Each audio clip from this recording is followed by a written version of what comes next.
If you are Arsenal fan, I'm sure you are celebrating and things are going pretty well for you. In fact, because of this Arsenal victory, we have seen a lot of our African leaders really get super excited about their victory, and a lot of them has publicly shared it on social media. I'm sure if you've seen my previous videos, you have seen that President Ruto has participated has expressed his celebration towards the team and President Paul Kagame and the other different presidents.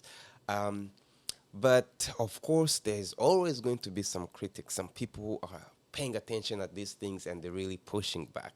Uh, a lot of people they're now putting critics and saying that these African leaders are celebrating other people's victory and they are not paying attention, they are not staying focused on actually focusing on local matters.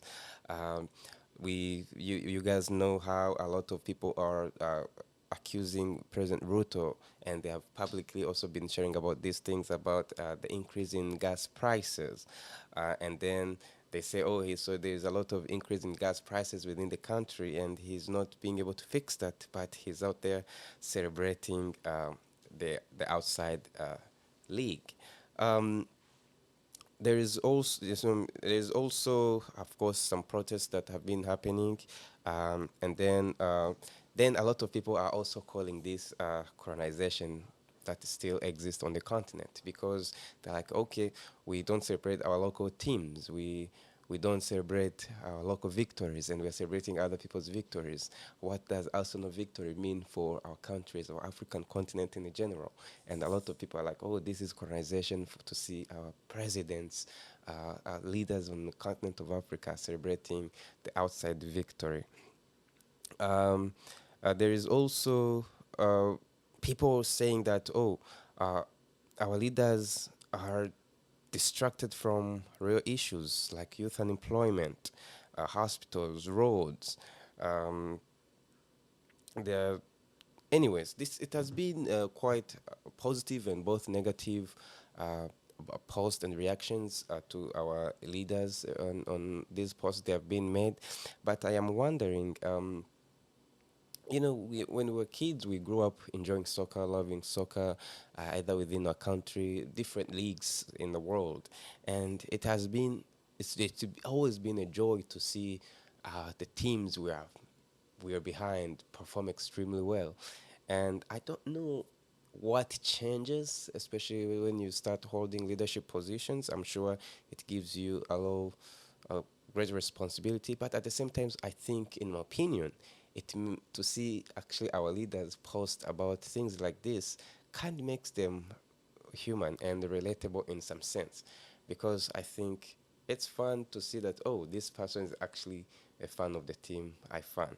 Now the problem though would be if all these people celebrating, Arsenal victory, all these leaders, or even us ourselves, are not investing into the local leagues, into the local academies, into building a lot of sports facilities so that we can have this talent development actually going. And so I think that would be of a huge concern, or it would also be terrible because I don't want to say these critics don't have a stance. They actually do. But at the same time, also, we can't just turn a blind eye on, us trying to enjoy what we like, the sports we enjoy. I think it's cool.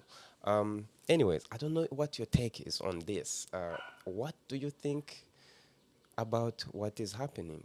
Does it bother you to see your mayor, your governor, your president post about a victory of a European team, or does it bother you? Yeah, does it mean anything to you, or you just take it lightly and life is easy? Like, I enjoy soccer, they can enjoy soccer, they are human.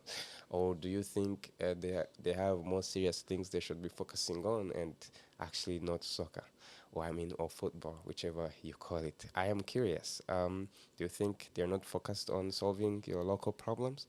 Um, Put it in the comment. Let's have a discussion, and yeah. But I think My own take is, yeah, congratulations to the Gunners. It's been many, many years of heartbreaks, especially for people who are a big fan of yours. But I guess now it's time to, to celebrate. Yeah, you celebrate it, and I hope it will keep going the same way. You won't be breaking your people's hearts again. Um, yeah, thanks again for tuning in to Continent. Please hit that subscribe button, and I will see you in the next video.